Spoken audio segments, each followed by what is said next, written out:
శుభమస్తు కార్యక్రమంలో గృహ బలం అంశానికి స్వాగతం. చక్కటి ఇల్లు కట్టుకున్నారు. దేవుని యొక్క పటాలు చాలా రకరకాలైనవి ఇంట్లో అందంగా అమరుద్దాం అనేటువంటి సత్సంకల్పంతో తీసుకొని వచ్చారు. అయితే ఈ దేవుని యొక్క పటాలు ఏ గోడకు ఎటువైపు ఏ దిశలో ఏ దేవుళ్ళని మనం గనక అమర్చినట్లయితే మనకు వాస్తుశాస్త్రరీత్యా చక్కటి యోగవంతమైన ప్రభావం కలిగి తీరుతుంది అనేటువంటి విశేషాంశాన్ని ఇక్కడ మనం గుర్తుపెట్టుకోవాలి. వివిధ దిక్కులలో గోడలకు దేవతామూర్తుల యొక్క పటాలు, ఇతర పటాలు అలా అలంకరణగా ఉంచటం వల్ల గొప్ప గొప్ప అదృష్టాలు, లాభాలు, ధనలాభాలు కూడా పొందవచ్చు అని వాస్తుశాస్త్రం మనకు తెలియచేస్తోంది. తూర్పు గోడకు మధ్యలో పడమర ముఖం చేసి లక్ష్మీ సహిత విష్ణుమూర్తి, శ్రీ వెంకటేశ్వరుడు, సీతారాములు, సత్యనారాయణ స్వామి మొదలైన వాటిని ఇష్టాన్ని బట్టి ఏర్పాటు చేసుకోవాలి. తప్పనిసరిగా మీ ఇంట్లో ఆరోగ్యాలు మెరుగుపడతాయి సుమా. వివాహాలు కూడా త్వరగా అవటానికి ఆస్కారం ఉంది. సంతానం కూడా కలుగుతుంది. వ్యాపారం, కార్యాలు అన్నీ కూడా జయంగా అవటానికి ఆస్కారం ఎంతైనా ఉంది. తూర్పులో లామినేషన్ ఫోటోల కన్నా అద్దాల ఫోటోలే చాలా సత్ఫలితాన్ని ఇస్తాయి. అలాగే ఉత్తరంలో ఉత్తరం గోడకు దక్షిణం చూస్తూ ప్రసన్న ఆంజనేయ స్వామి వారి ఫోటోను ఏర్పాటు చేయటం వలన సర్వ భయాలు, ఆందోళనలు అన్నీ కూడా తొలగిపోతాయి. ప్రాణగండాలు, శత్రువుల యొక్క గండాలు ఇవేవీ ఉండవు. శని పీడలు, ఉన్మాదాలు తగ్గటానికి ఆస్కారం ఉంది. మనం ఉత్తరానికి తిరిగి ఆయనకు ప్రతిరోజు నమస్కారం చేసుకోవాలి. అందుచేత గ్లాసుతో చేసినటువంటి ఆంజనేయ స్వామి ఫోటోను మీరు ఉత్తరంలో గోడకు దక్షిణం చూస్తూ అమర్చినట్లయితే సర్వవిధ శ్రేయోదాయకవంతమైన ప్రభావంతో విరాజిల్లటానికి ఆస్కారం ఉంది. ఉత్తరం మధ్యన గణపతి పటాలు సర్వసంపదలు కోకొలలుగా మనకు ప్రసాదిస్తాయి. తొండం కుడివైపుకు తిరిగి ఉన్న వినాయకుని యొక్క ఫోటోలని ఇంట్లో తగిలించుకోవాలి. ఎందుచేతనంటే కుడివైపు తొండం ఐశ్వర్యాన్ని ప్రసాదిస్తుంది, ఎడమవైపు ఉన్న తొండం మోక్షాన్ని ప్రసాదిస్తుంది. పడమరలో లక్ష్మీ సహిత నరసింహస్వామిని పడమరలో తూర్పు ముఖంగా ఏర్పాటు చేసుకోవటం చాలా ఉత్తమోత్తమం. మనం పడమర తిరిగి ఆయనకు నమస్కారం చేయాలి.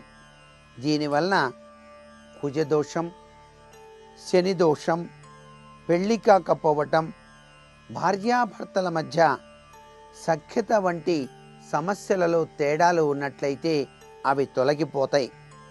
పడమరలో లామినేషన్ పటాలు ఉంచుకోవచ్చు.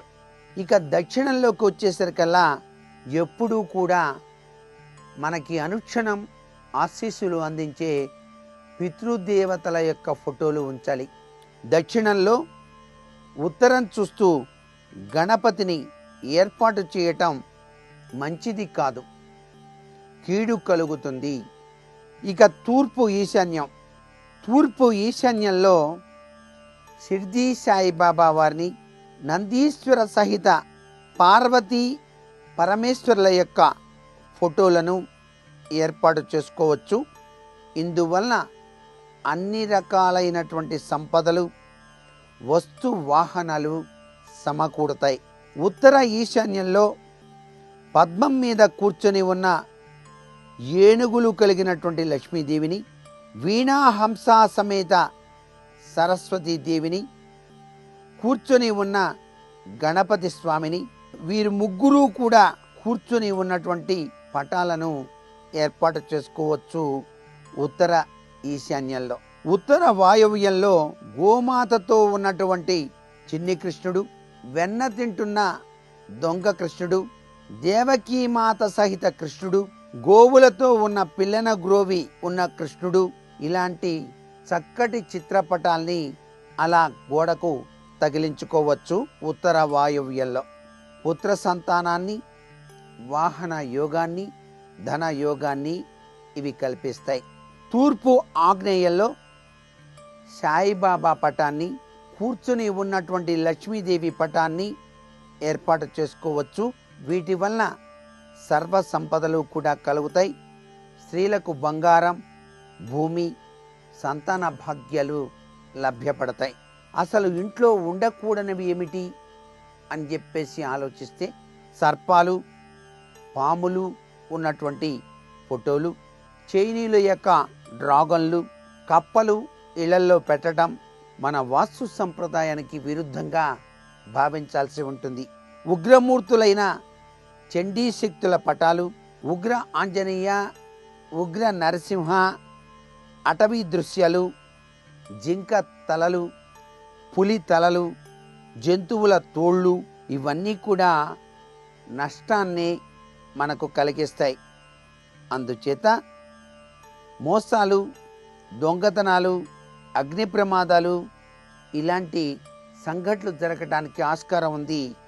ఉగ్రమూర్తులైనటువంటి ఇటువంటి ఫోటోలను ఇంట్లో ఉంచటం చేత రాజహంసలు, నెమళ్ళు, గోమాతలు మొదలైన దృశ్యాల పటాలు ఇంట్లో ఉంచుకోవచ్చు. గడపలకు, ద్వారాలకు నలుపు, బూడిద రంగు కర్టెన్లు, దుస్తులు కూడాను నిషేధమే అనే విషయాన్ని గుర్తెరగాలి. నలుపు శనికి చిహ్నం. అనైతిక ప్రవర్తనకు, మోసపోవటానికి, సుఖ సంతోషాలు కోల్పోవటానికి నలుపు, బూడిద రంగులు కారణమవుతాయి. పెళ్లిళ్లకు, శుభకార్యాలకు, పండగలకు ఎరుపు, పసుపు, తెలుపు లేదా ఆకుపచ్చ రంగులు మాత్రమే వాడాలని మనకు నియమం విధించారు వాస్తుశాస్త్రరీత్యా. వివాహ సమస్యతో సతమతమవుతున్నారా? అలా సతమతమవ్వాల్సిన పని లేదు. త్వరగా వివాహం కావాలన్నా, మంచి భర్త లభ్యపడాలన్నా, మంచి భార్య చక్కగా లభ్యపడాలి అన్నా, పెండ్లి కావలసిన ఆ వధువు, వరుడు ఇరువురు కూడాను రావి చెట్టుకు గనక నీటిని సమర్పించినట్లయితే, 3 ప్రదక్షిణాలు గనక చేసినట్లయితే రావి చెట్టులో ఉన్న బ్రహ్మ, విష్ణు, మహేశ్వర తత్వం వీరి జీవితాలకు వెలుగును ప్రసాదించి చక్కగా కళ్యాణ ప్రాప్తి కలిగింప చేసుకోవటానికి ఆస్కారం ఎంతగానో ఉంటుంది అనేటువంటి విషయాలు ఇక్కడ మనం గుర్తెరగాలి.